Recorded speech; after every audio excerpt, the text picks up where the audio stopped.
The whistle of the steam engine pierced the heavy morning fog like a shrill cry from another world, rattling the aged wooden benches beneath my trembling hands. I clutched my suitcase, worn leather scuffed by years of neglect, my heart pounding with a storm of conflicting emotions. The platform at the Cedar Hill station was a chaotic hum of voices and hurried footsteps, but in my narrow world, everything else blurred into silence. My name is Thomas Harding, and on this day, April 7th, 1924, I was about to leave behind the only home I had ever known. The house sat on the outskirts of town, a proud Victorian relic my father had built with calloused hands and unwavering hope. I grew up within those walls, every creaking floorboard echoing with memories, laughter, tears, and the heavy shadow of loss. My mother's funeral had been held there only months ago, the fresh grief still a raw wound beneath my ribs. Now, as I stood ready to board the train that would carry me away from Cedar Hill and its ghosts, I felt an unsteady mix of desperation and relief. A sudden murmur caught my ear. I froze, the steam hissing beneath the train masking the whispered words, but not enough to drown them. "He's gone, but the house can still fetch a good price," a voice said, low and sharp. Another replied, "Yes, we need to sell it before anyone else gets ideas. Harding's boy is nowhere to be found." I turned sharply, my breath caught in my throat. Near the station's ticket office stood two men, Mr. Baxter, the town's opportunistic lawyer, and Samuel Crane, the mayor's brother and notorious schemer. They spoke as if the house and all it contained were mere pieces on a chessboard to be moved or sacrificed at will. My fists clenched the handle of my suitcase so tightly that my knuckles whitened. Their words cut deeper than any blade. The house was my last tie to my past, to my family, to the mother who had just died and left me adrift. Selling it without my consent felt like a final betrayal. Yet I was already late. The conductor's whistle signaled the imminent departure, the train's wheels rumbling like a distant thunderstorm. I was supposed to be gone from this town, from my sorrow, from the life that suffocated me.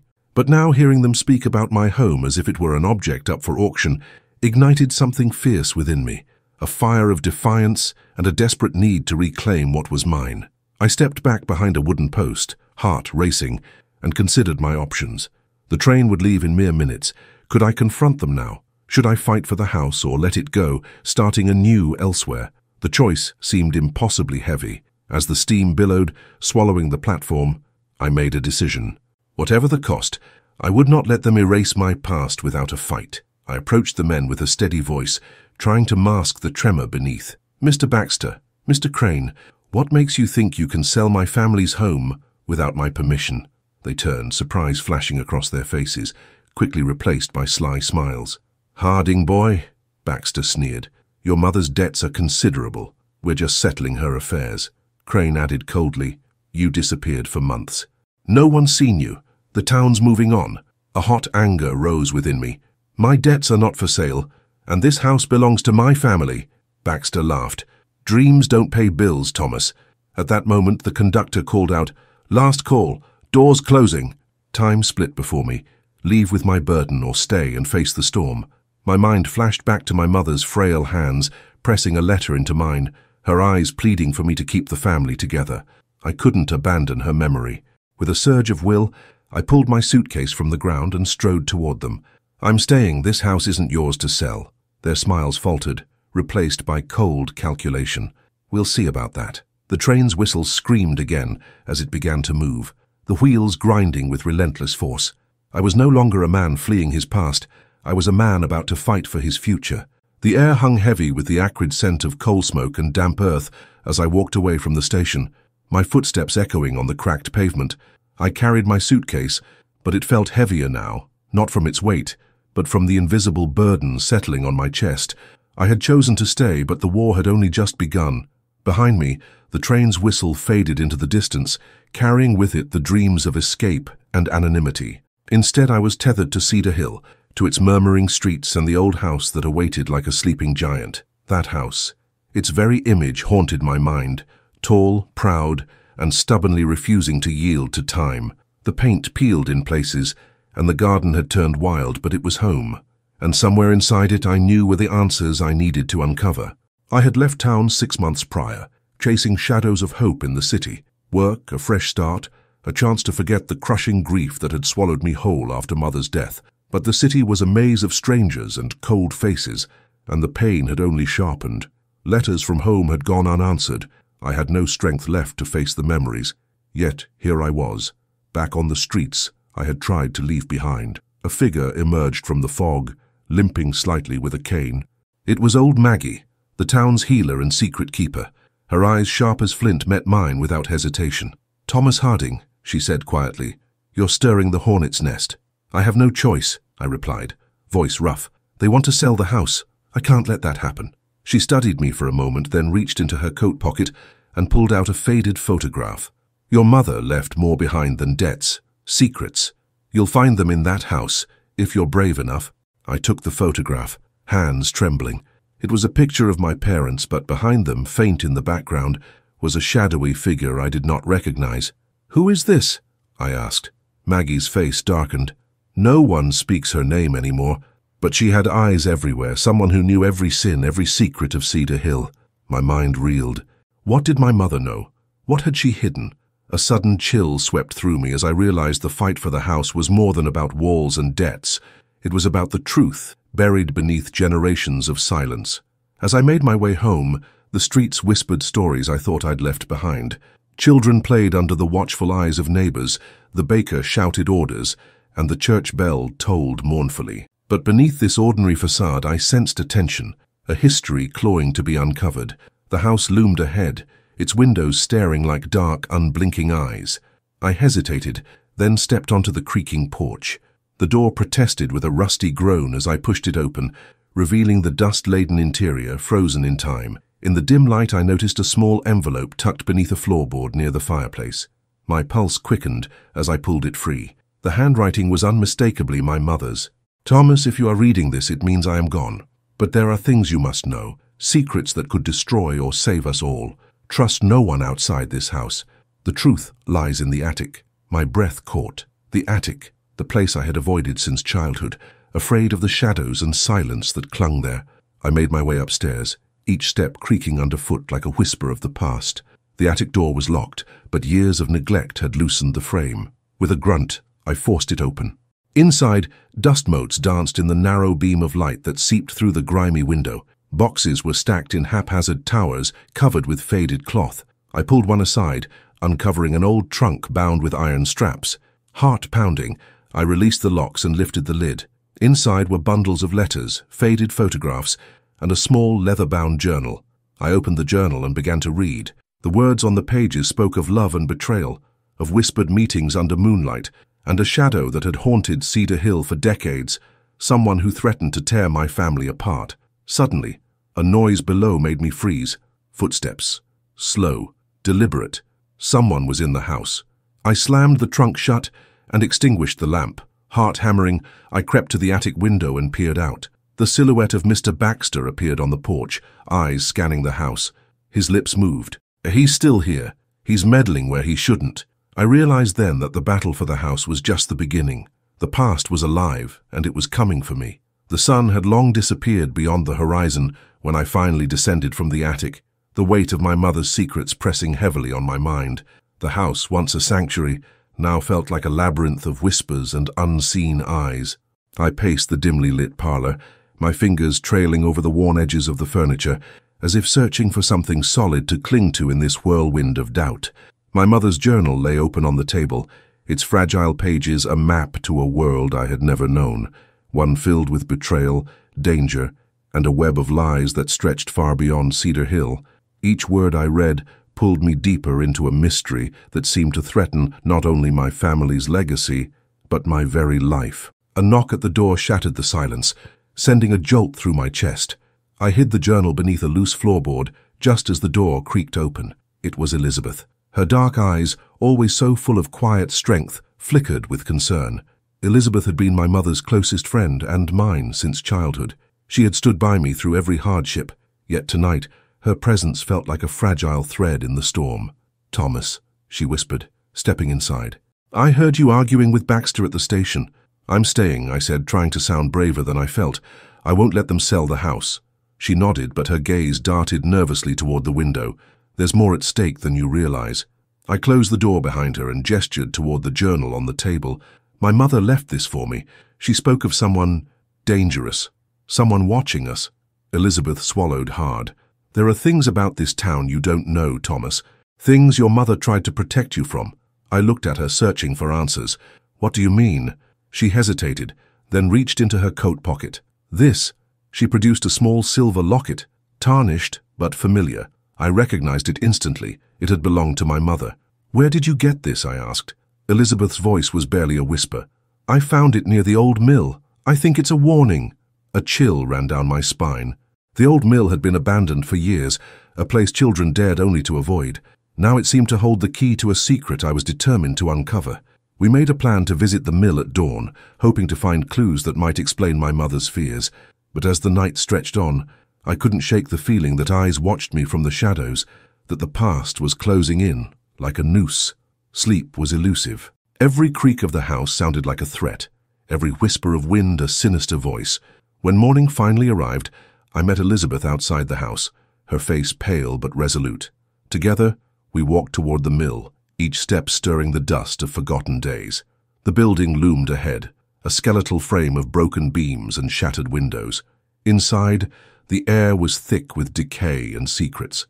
We searched carefully, our footsteps echoing through the cavernous space. Near the far wall, Elizabeth's foot struck something buried beneath the rubble. She bent down and pulled out a leather-bound book, its cover cracked and worn. Opening it, we found it filled with names of people long dead, and others still alive, all linked by a dark thread of deceit. Suddenly, a voice echoed behind us. You shouldn't have come here. We spun around to see Mr. Baxter, his eyes cold and unforgiving. This ends now, he said, stepping forward. Elizabeth and I exchanged a glance. Our fight was far from over. Mr. Baxter's presence filled the dilapidated mill with an icy menace. His eyes bore into me like daggers, and the harsh lines of his face twisted into a grim smile. You think you're clever, uncovering secrets that were meant to stay buried. Elizabeth stood firm beside me, clutching the leather-bound book as if it were a shield. We have every right to know the truth. Baxter's laugh was hollow and bitter. Truth? The truth will ruin you all. Your mother understood that. She tried to protect you. I felt a flicker of anger. Then why did she leave these clues? If she wanted me safe, why lead me into this? He stepped closer, voice low and threatening. Because sometimes the only way to protect is to deceive. Before I could respond, a sudden sound cut through the tension. A distant scream from the edge of town. Baxter's eyes narrowed. I will be watching. Don't make this any harder than it has to be. He turned sharply and vanished into the shadows, leaving a heavy silence behind. Elizabeth and I stood there, hearts pounding, knowing we had crossed a line. Back in the safety of the house, I pored over the journal and the book, piecing together a tangled history of betrayal. My mother had been entangled in a dangerous secret society that controlled much of Cedar Hill's power. Their influence stretched from the mayor's office to the darkest corners of the town. As I read, memories of whispered conversations and furtive glances from childhood resurfaced. My mother's warnings now took on a chilling new meaning. Elizabeth's voice broke through my thoughts. There's one more thing you need to see. She led me to the basement, a place I had avoided for years. The air was thick with mold and silence, but at the far end, behind a loose stone, was a hidden compartment. Inside lay a bundle of letters tied with a faded ribbon. They were correspondence between my mother and an anonymous confidant, a man who promised to expose the corrupt council, but had vanished without a trace. The last letter ended abruptly, the ink smudged as if written in haste. A cold dread settled over me. My mother's death, the house, the secrets, they were all part of something far darker than I had imagined. Suddenly, footsteps echoed above. Someone was upstairs. I motioned for Elizabeth to hide the letters and journal. As we scrambled, the front door slammed open and heavy boots thundered through the hallway. The shadows of men filled the doorway. We're here for the papers, a harsh voice demanded. The fight for the house had become a fight for survival. The heavy footsteps thundered down the wooden stairs like a relentless storm, shaking the very foundation of the house. My heart pounded so fiercely, it felt as if it might burst through my chest. Elizabeth and I exchanged a quick, desperate glance. Time was slipping through our fingers like fine sand. The dim light of the basement did little to ease the suffocating tension that wrapped around us like a tightening noose. Every instinct screamed for me to protect the letters and journal, for these fragile scraps of paper held the key not only to my mother's fate, but to the dark rot consuming Cedar Hill itself. But I was unarmed, vulnerable in the midst of men who wielded power like a weapon, and who clearly believed I was just a boy clinging to the ruins of a legacy he was too weak to defend. The door to the basement slammed open with a force that sent a shudder through the house. 3 men entered, their faces obscured by the shadows, but their intent was unmistakably hostile. One of them, a burly figure with a harsh voice, barked, "Where are the papers, Harding? Don't make this difficult." His tone left no room for negotiation, only menace. I could smell the stale tobacco on his breath mixed with something metallic, the scent of violence lurking just beneath the surface. Elizabeth stepped forward, her voice steady despite the fear that must have churned within her. "You won't find what you're looking for. We've hidden them." The man sneered, stepping closer as if daring her to resist. "Wrong answer." A cold rage surged inside me, drowning the fear. "You have no right to come here. This house, these papers, they belong to my family." Their leader laughed, a sound as cold and bitter as winter's chill. "Your family's debts and mistakes, you're nothing but an obstacle." As if on cue, the other 2 men began searching the basement, tearing apart crates and overturning boxes, their hands brutal and unrelenting. I clenched my fists, desperation boiling into a fierce determination. I would not let them erase my mother's sacrifice. Somewhere beneath the debris, the letters and journal waited, silent witnesses to the truth. Suddenly one of the men stopped, raising a lantern to illuminate a section of the wall. His eyes narrowed at a loose stone near the floor. "What's this?" Elizabeth and I froze. That stone concealed the compartment holding the letters. The leader growled, "Don't bother hiding, Harding. We know everything." Time fractured into a slow-motion nightmare as he pried the stone free, revealing the hidden cache. Before they could seize it, I lunged forward, grabbing the bundle. My hands trembled as I clutched the fragile papers, but I refused to let go. The man swung his heavy fist at me, but Elizabeth shoved me aside, taking the blow herself. A sharp cry tore from her lips as she stumbled back, clutching her side. "No!" I shouted, rage exploding inside me like wildfire. The leader's face twisted into a cruel smile. "You brought this on her." Pushed by fury and desperation, I grabbed an iron rod leaning against the wall and swung it with all my might. It connected with the man's jaw, sending him staggering back, stunned. "Run!" I yelled at Elizabeth, who shook her head, unwilling to abandon me. But there was no time. The men recovered quickly, closing in as the house seemed to hold its breath, trembling under the weight of betrayal and blood. The fight spilled into the hallway and up the stairs, the wooden boards groaning beneath our frantic movements. We dashed through the parlor, narrowly avoiding the grasping hands of our pursuers. Suddenly, a deafening crash echoed from the front door. Someone had forced it open from outside. The mayor's voice rang out, cold and commanding. "Enough! Harding, you're making this worse!" I spun around to see Mayor Crane stepping inside, flanked by 2 deputies. His expression was unreadable, but the air between us crackled with years of unspoken hostility. "Mayor Crane," I said, voice shaking but resolute, "you've been part of this all along." He smiled thinly. "I've been protecting this town, Harding. Sometimes that means making difficult choices." Elizabeth hissed, "You're protecting yourself, not this town." Crane's eyes narrowed. "Careful, Elizabeth. You don't know what you're dealing with." Before I could respond, the leader of the men who had invaded the house snarled, "Take them both." But the deputies raised their hands, stopping the attack. The mayor's voice was cold and final. "You're coming with me, Thomas. There will be a proper investigation. Enough blood has been spilled tonight." I glanced at Elizabeth, whose face was pale but determined. "Don't trust him," she whispered urgently. "This is just another trap." My mind raced.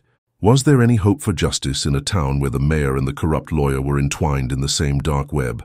Could I believe in any of them? Yet, as the deputies guided me outside, away from the house that had once symbolized hope, I felt something shift inside me, a resolve hardened by pain and betrayal. If the town's leaders were the enemy, then the fight had to move beyond Cedar Hill.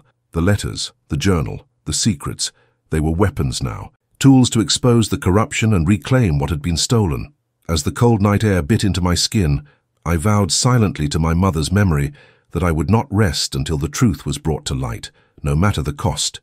And so, the quiet boy who once fled from grief was gone. In his place stood a man shaped by blood, betrayal, and the desperate hope for redemption. The cold night air felt like shards of glass against my skin as the deputies marched me through the town's empty streets, their grip firm but measured.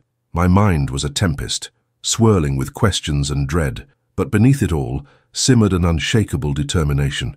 Cedar Hill's tightly woven web of lies and power was fraying, and I was poised to pull the threads apart, even if it meant unraveling myself in the process.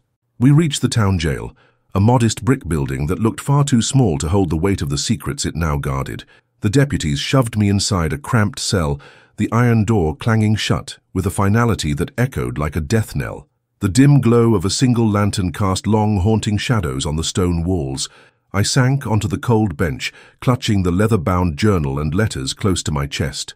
My mother's words and the clandestine correspondences felt like the last anchors to a world I barely understood, but could not abandon. Time became fluid, marked only by the slow drip of water from a leaky pipe and the distant tolling of the church bell. I tried to piece together the fragments of my mother's life, her fear, her courage, the desperate hope she placed in me to finish what she had started. But with every revelation came a heavier burden. The secret society, the corruption reaching into every corner of Cedar Hill's government, and the dark figure who had haunted her final days. Each truth felt like a stone, added to a growing pile, crushing my resolve. Suddenly, the cell door creaked open, and a shadow slipped inside. It was Elizabeth, her eyes wide with urgency and worry. "Thomas, you don't have much time. They're planning to move those papers, destroy the evidence before anyone can see it. How did you get in?" I whispered, heart pounding. She smiled faintly. "Old Maggie helped. She still has allies." Relief and gratitude flooded me. Elizabeth's courage was a lifeline in this darkness. "What's the plan?" She leaned closer, voice barely audible.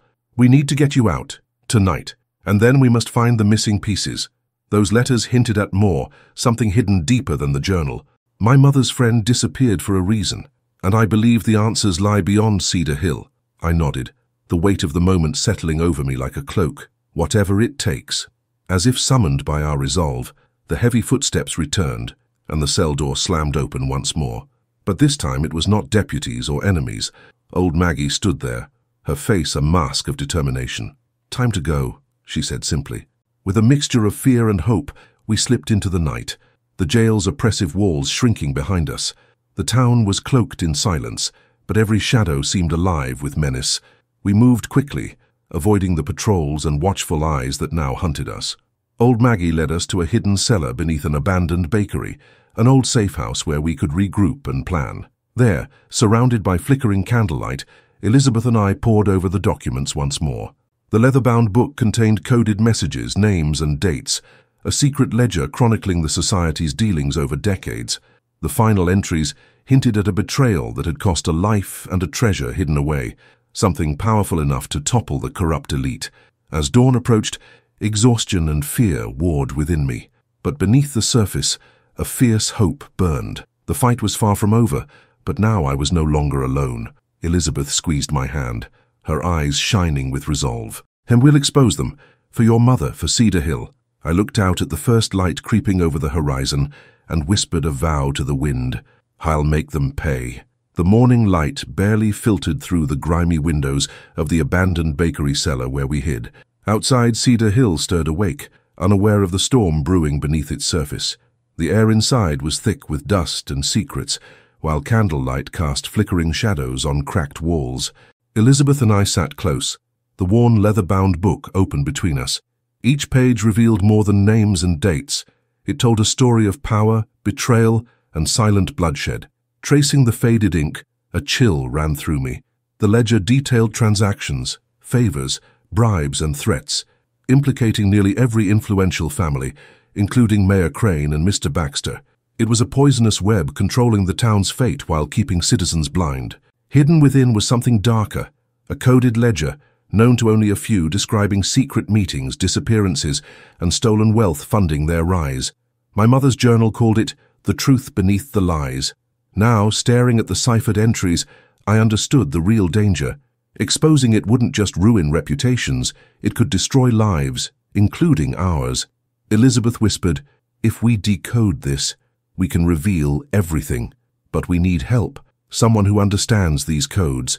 I thought of Jonathan Reed, a professor I met in the city, a master of puzzles and secrets. He was our best hope.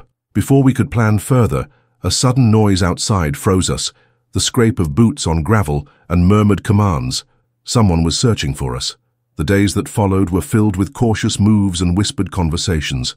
Elizabeth, old Maggie, and I navigated Cedar Hill carefully, aware of watchful eyes and listening ears. The town felt alive, its heartbeat quickening with every secret we uncovered, but also closing in like a cage. Our hope was Jonathan Reed, a brilliant man who could decode the ledger's cryptic text. I had sent him a letter under cover of night, praying it would reach him soon. When he finally arrived, a tall man with piercing blue eyes, relief washed over me. Inside, Jonathan pored over the ledger, unraveling layers of deception. The fragments he uncovered revealed election manipulation, bribery, and a list of those who had vanished, victims of the society's ruthless control. Most chilling was a code pointing to a hidden vault, rumored to hold money, and documents capable of toppling the corrupt elite. "Finding the vault is key," Jonathan said, but then his face darkened. "We're not the only ones searching." He showed us a threatening letter, warning him to stay away. Elizabeth and I exchanged grim looks. The fight was bigger than us now, a battle against powerful enemies determined to silence us. Our plan was set. Jonathan would decode the ledger, while Elizabeth and I gathered evidence from brave townsfolk. Old Maggie led us through hidden tunnels where the society had met for decades. One night, footsteps echoed outside. Before we could react, the door burst open. Mayor Crane stood there, eyes cold. "I warned you to stop. This ends now," he said. Jonathan met him calmly. "It ends when the truth is revealed," Crane sneered. "You're naive if you think you can change this town." Elizabeth challenged him. "We're not afraid." Before Crane could reply, sirens blared and deputies swarmed the street, a planned raid on the safe house. We scrambled to hide the ledger as chaos erupted. The battle for Cedar Hill had begun. Chaos erupted as deputies stormed the safe house, their boots pounding like thunder. Elizabeth and I barely hid the leather-bound ledger and secret letters in a hollow crate before the men tore through the room, determined to crush our rebellion. Jonathan stayed calm, whispering directions as we scattered to hide evidence. The mayor's cold voice ordered, "Find the papers, arrest them all." The search was ruthless. Elizabeth and I held our breath beneath the floorboards, the edge of the ledger just visible. Minutes felt endless until the frustrated deputies left, the mayor storming out in fury. We emerged pale but defiant. "We're not safe here anymore," Elizabeth warned. Jonathan agreed. "We need a new plan and refuge." Old Maggie revealed a forgotten sanctuary beyond the hills. With fragile hope, we packed and slipped away into the cold night, shadows trailing us. The journey was perilous, every noise a threat, yet beneath the fear, a strange freedom grew, the freedom to fight for justice. At the sanctuary, a crumbling farmhouse among towering pines, we worked tirelessly decoding the ledger. The conspiracy was deeper than we thought, a plan to control the entire region through fear. One night, Jonathan's eyes widened. "The vault is real, and closer than we thought." Hope surged. We were near the truth, but as dawn broke, I knew the battle was far from over, and the price of victory would be high. The sun barely touched the horizon as we left the sanctuary, the ledger heavy in my satchel, a symbol of hope and danger. Elizabeth, Jonathan, and old Maggie moved silently beside me, carrying the weight of our fight. Cedar Hill appeared through the morning mist, a ghost I couldn't escape.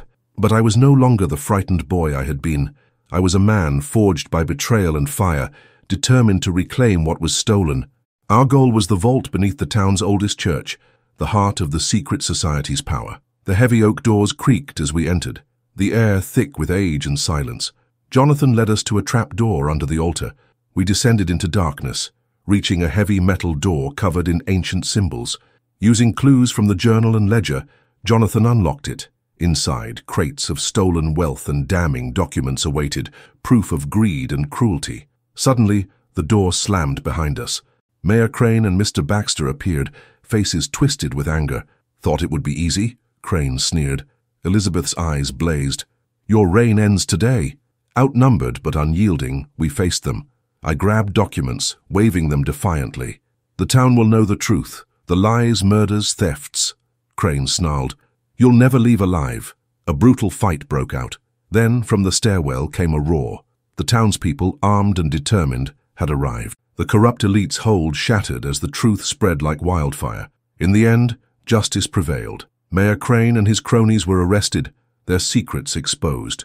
The house on Cedar Hill's outskirts was restored, a symbol of hope. As I stood on its porch, the morning sun warming me, I knew the past couldn't be erased, but it could be reclaimed.